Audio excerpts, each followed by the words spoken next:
Good morning, Hampton Roads. How's everybody doing today? And welcome to Virginia's only local real estate investing podcast, where we get to talk about local investors, local deals, and all things local. I'm your host, the founder of the Master Investor Academy, and author of my best-selling book, Work Just Gets in the Way of Making Money, Scott Jelinek. If you guys have any questions, concerns, comments, properties you'd like to sell, things you'd like to discuss, go ahead and text me directly at 757-699-4227.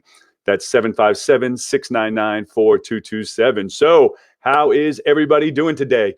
I think I am almost at 99% better now. I sat in the steam room earlier today, and I think that really did good for me. John, if you're listening, I know that was your idea, so I thank you for that. I think that actually helped out a lot.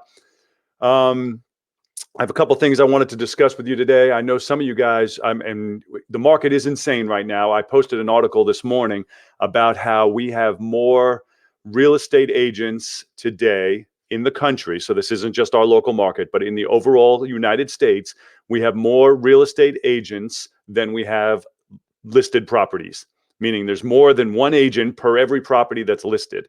So it's, this is a sign.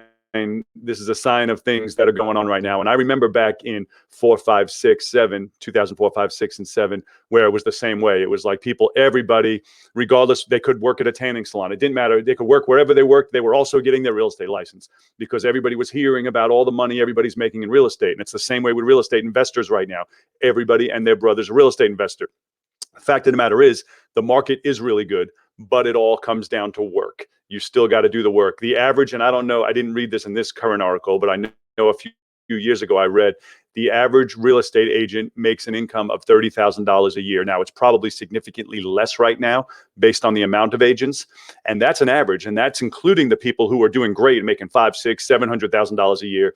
And then all the people that are making zero. So it's not just as easy as just get your license just because the market's hot. You still have to find people that want to sell. You still have to find people that want to buy.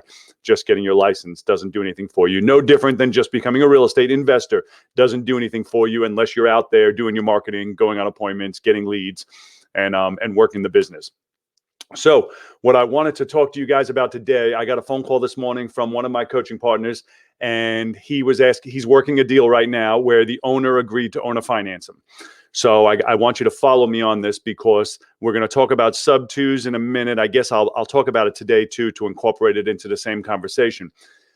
So the seller said he's willing to finance him, but he didn't want to take a chance on, if you ever default, I don't want to have to foreclose. So I will finance you. I think he said it was 10 grand down, but I want to do it through a contract for deed or a land contract.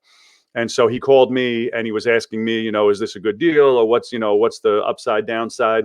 And I'm going to tell you what I told him, because this is something important for you. If you are a buyer and you work creative strategies, which if you're an investor and you don't work creative strategies, you're leaving a huge part of your business on the table. But if you work creative strategies, meaning sub-twos, owner finance, lease options, wholesale lease options, that's one of them, getting a seller to owner finance you.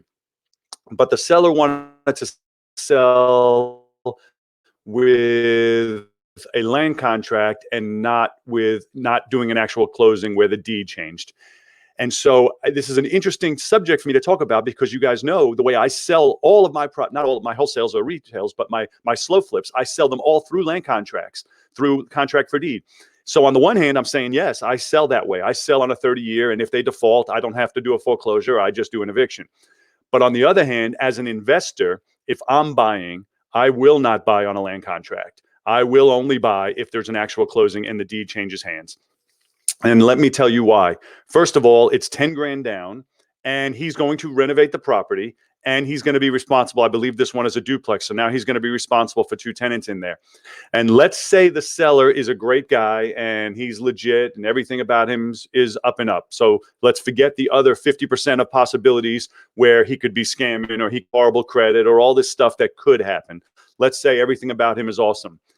It still can end up horrible. And I'm going to give you a horrible scenario, but a worst case scenario. Let's say he's driving home and he gets into a car accident and runs somebody over. Well, guess what? They're going to sue him. And when they sue him, if his insurance doesn't cover it, they're going to get a judgment against him. If that deed is still in his name, that judgment is going to attach to that deed, even though it's your property. It's your property, technically, with a contract for deed, but the deed still remains in his name. So any judgments he gets now attaches to your property. It's going to inhibit your ability now to ever sell, to close, to do anything with it. Other scenarios can happen. Suppose he all of a sudden loses his job and defaults on his own stuff, defaults on his own credit cards, or defaults on his car payment or whatever. And then they end up taking him to court and get judgments against him. Same thing. Now it attaches to your property. And so this is something that you really need to think about. So what I advise this person to do, and I'm going to tell you guys because I'm giving you the same advice. If you have a seller who is willing to own a finance but doesn't want to take the risk of, if you default, I don't want to have to do a foreclosure. A foreclosure can run $5,000. So he's saying, I don't want to have to do a foreclosure. There is a way around it. And so the way around it would be this. You can actually close, put the deed in your name, go to an attorney, have an actual closing. But at closing, you sign what's called a pocket deed or a deed in lieu. And so now you're signing a deed back over to the seller. You don't give it to him, though. The attorney then holds that deed in escrow. And so providing you continue to make your payments all the way to the end, the guy gets paid off and the deed's in your name and it stays in your name and he just signs a release. If you ever were to default, and you would have it pre-spelled out in your contract, it might be a 60-day default or a 90-day default. If you ever were to default and not make your payments, then the attorney then would be instructed to record that deed where you're deeding it back to him.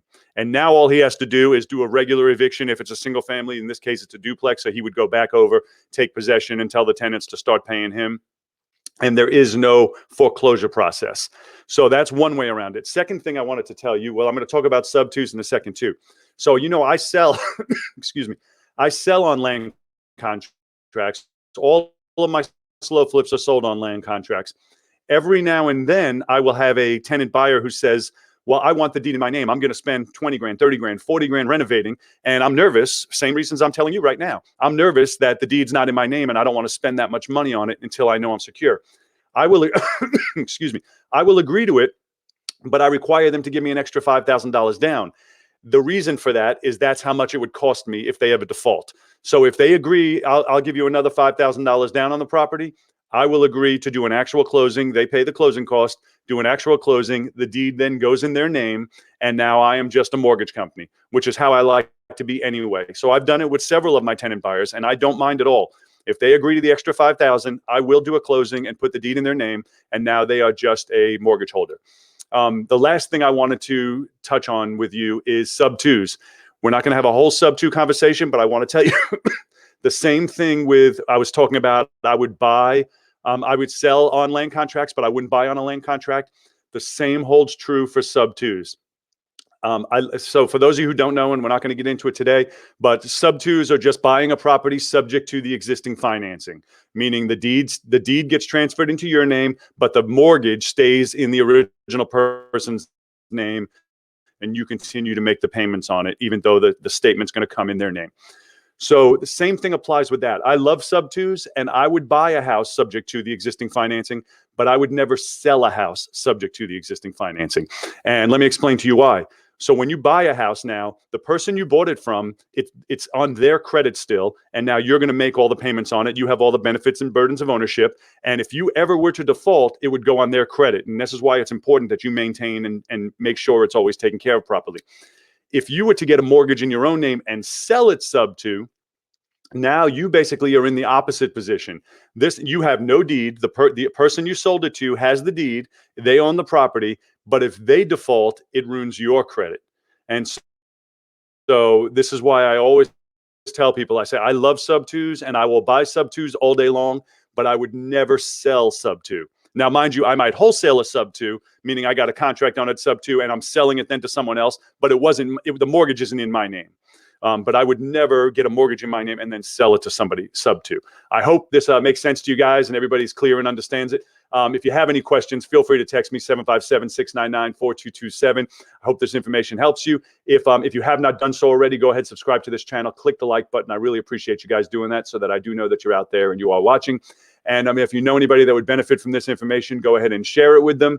And I look forward to seeing you guys soon. Do something today that your future self is going to thank you for. And I will talk to you tomorrow. Have an absolutely fantastic day.